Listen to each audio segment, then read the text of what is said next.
Suppose आपका buying का process बहुत अच्छा है, आप जब भी किसी कंपनी में किसी नए स्टॉक में बाइंग करते हो तो वह है कि आपने अपनी एक चेकलिस्ट पहले बना रखी है, आप हर एक वो आइटम को टिक करते जाते हो, भाई कंपनी में सेल्स अच्छी है, प्रॉफिट अच्छा है, मार्जिन अच्छे हैं, या फिर जो चीजें भी आपको देखनी है वो सब चीजें बहुत अच्छी है, उसके बाद ही आप उस स्टॉक को पिक करते हो। तो आपकी स्टॉक पिकिंग स्किल्स बहुत अच्छी है, आपने बहुत अच्छा अपना पोर्टफोलियो बना तो लिया है, लेकिन अगर आप एक अच्छे सेलर नहीं है, आपके पास सेलिंग की स्ट्रेटजी नहीं है, आपके पास सेलिंग का एक अच्छा प्रोसेस नहीं है, तो भी आपके लिए उतनी ही प्रॉब्लम्स रहेगी, आपके लिए वो है ना कि मार्केट को आउटपरफॉर्म करना उतना ही मुश्किल रहेगा।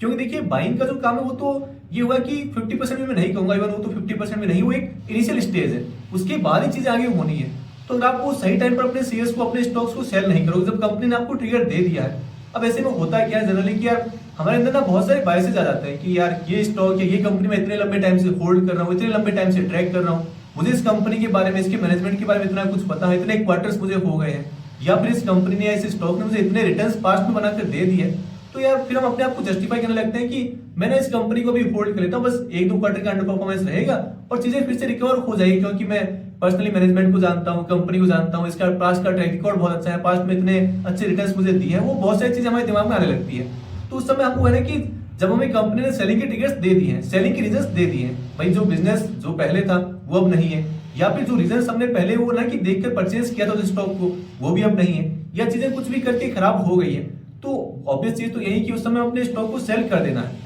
लेकिन क्योंकि हमारा थोड़ा सा कनेक्शन बिल्ड हो गया उस कंपनी के साथ या उस स्टॉक के साथ, तो हम सेल नहीं कर पाते हैं, और यही सबसे बड़ी प्रॉब्लम है। लोग बाइंग तो बहुत अच्छी कर लेंगे, भाई बाइंग के लिए आपके पास बना है कि फ्रेमवर्क पहले से बना हुआ है कि मुझे ये चीजें देखनी है, ये मार्केट कैप चाहिए, सेक्टर लीडर चाहिए, या फिर छोटी company, mid cap, small cap, जो भी आप चीजें पहले से तय कर सकते हो। लेकिन जब बात सेलिंग की आती है तब हमारे ऊपर इमोशंस बहुत बना है कि हावी हो जाते हैं, हम अपने इमोशंस को शायद या तो कंट्रोल नहीं कर पाते, जब सही टाइम पर सेल करना होता है तब सेल नहीं करते, और या फिर कुछ लोग बहुत उल्टा करते हैं कि जब सेल नहीं करना होता है, जब चीजें अच्छी चल रही हैं, जब थोड़ा बहुत प्रॉफिट दिखना शुरू हुआ है, तब बहुत जल्दबाजी में सेल कर देते हैं। वो तो कह रहे पूरा ही अलग टॉपिक है, लेकिन यहाँ हम बात करेंगे आपको एक अच्छा सेलर बनना भी जरूरी है मार्केट में। जैसे ही आपको किसी कंपनी में, किसी स्टॉक में एक रीजन भी मिल गया, भाई कंपनी में बाकी सब कुछ बहुत अच्छा है, लेकिन अगर एक भी चीज खराब हो गई, बिजनेस में कुछ भी खराबी आ गई, नंबर्स उसके अच्छे नहीं है, मैनेजमेंट ने आगे की गाइडेंस अच्छी नहीं दी है, मार्जिन कम हो गए, या फिर वही कंपनी का पहले का जो ट्रैक रिकॉर्ड था, या पहले का जो एक वो यूएसपी थी कंपनी के पास, अगर वो अब नहीं है, तो हमें भाई पहले तो सबसे पहले उसमें वो है कि बाहर निकलने के बारे में सोचना, अपनी सेलिंग अपॉर्चुनिटी को ही ढूंढना है।